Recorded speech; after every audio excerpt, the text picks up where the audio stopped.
a star of The Crown who plays Dodi Fayed's uncle, has said that he doesn't believe Princess Diana and the Playboy were truly in love with each other. By day, Mohammed Kamil, 47, from Wembley, teaches English for the Brent Start Education Centre in northwest London. But after wowing the casting directors of Netflix's most talked about and controversial ratings smash, his extracurricular acting classes have paid off royally, netting him a role in the season finale. He plays the uncle of Princess Diana's last boyfriend, Dodi Fayed, who tragically died with her in the Paris car crash, which is the focal point of the sixth and final series of The Crown. In an exclusive interview, Mohammed, whose family is Egyptian like the Fayeds, said of Diana's ill-fated romance with Dodi, "I don't believe they were truly in love with each other, or were about to get married. And Diana was certainly not pregnant, as had been speculated, with his child. Rather, I believe that they had a fun summer together and helped give some comfort to each other during a testing period. They both, as grown adults, understood it for what it was. I also don't believe that Diana was deliberately courting controversy, as a way to stay in the headlines, or to steal the limelight from Charles, Camilla and the royal family. I do, however, believe that Diana had enough fortitude and cunning to know when to invite certain journalists and photographers to her, so that she could defend herself if she felt her truth was not being told, and she wanted to get across her side of the story to the press. Diana knew how to do that, and in that regard, was certainly not a shrinking violet. Diana did a lot for charity, especially with her amazing work on landmine awareness, and to support AIDS patients. There were kind-hearted acts by her, and genuine acts, from a beautiful yet troubled soul." The first 4 episodes of the concluding season of The Crown have just been released on Netflix, with the remaining 6 set to drop on 14 December. After accepting Mohammed al-Fayed's offer for her and her sons to join his family for a vacation in St.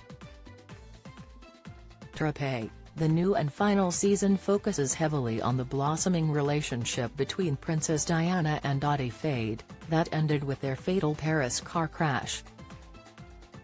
Mohammed, pictured above carrying the coffin at Dodi's funeral, and with on-screen brother Mohammed al-Fayed, refutes the conspiracy theories around the crash and said, "What happened on the 31st of August 1997 was a tragic accident. Nothing more." Egyptian businessman, Mohammed al-Fayed, who owned Harrods, is portrayed in the series as a manipulative and coercive father who encouraged Dodi to propose to Diana.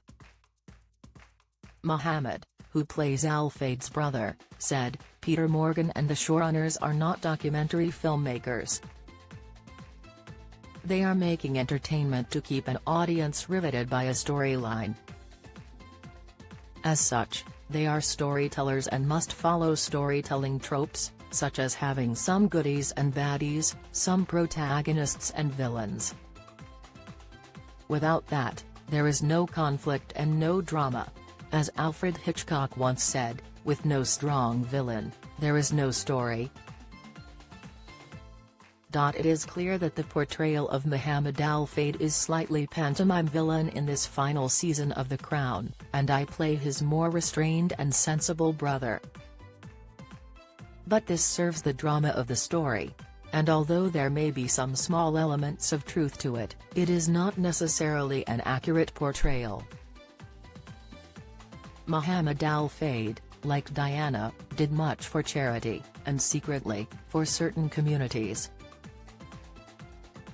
The portrayal of Charles, and other members of the royal family, has been quite cold and bitter, and reacting unfeelingly to the tragic news of the fateful accident in Paris, is again, I believe, artistic license from the showrunners, and is not necessarily an accurate reflection of real history. No human being can be 100% good all the time, or 100% bad all the time. In each of us there are shades of grey and nuance. On the back of his rising profile, Muhammad, who landed a supporting villainous turn opposite Harrison Ford and Phoebe Waller-Bridge in summer blockbuster, Indiana Jones and the Dial of Destiny, is now an ambassador for cancer charity, Prostate UK, to raise awareness of a new, pioneering and minimally invasive focal ultrasound treatment for prostate cancer, available on the NHS and recently launched in UK hospitals, that doesn't have the undignified side effects of chemotherapy, radiotherapy or surgery. London-born Muhammad said, "Emma Thompson is one of my acting inspirations. I told her that The Remains of the Day, in which she co-starred with Sir Anthony Hopkins, is one of my favourite films of all time." She replied, "I'm so glad you remember and cherish that movie. These days, most people recognize me as Nanny McPhee. Emma was so warm, funny and self-deprecating in real life, now I love her even more." Follow Mirror Celebs on Snapchat, Instagram, Twitter, Facebook, YouTube and Threads.